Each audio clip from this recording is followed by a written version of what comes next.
Sharjah के इलाके मुइला में फलाही तंजीम ग्रीन ग्लोब के ज़ेरे एहतमाम प्लेटलेट्स अतिया करने का एक कामयाब कैंप मुनक्किद किया गया।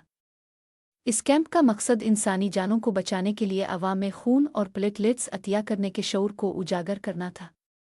तकरीब में बड़ी तादाद में लोगों ने शिरकत की और बढ़ चढ़कर प्लेटलेट्स अतिया किए।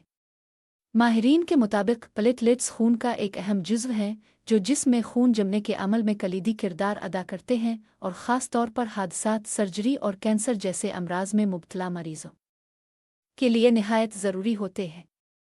मुंतज़मीन का कहना था कि प्लेटलेट्स डोनेशन एक महफूज अमल है और इंसानी जिस्म चंद दिनों में उनकी कमी को पूरा कर लेता है। एक अतिया कई मरीज़ों की जान बचाने में मददगार साबित हो सकता है। कैंप के इख्तिताम पर शुरका ने इस अक़दाम को सराहते हुए इसे इंसानियत की खिदमत की बेहतरीन मिसाल करार दिया।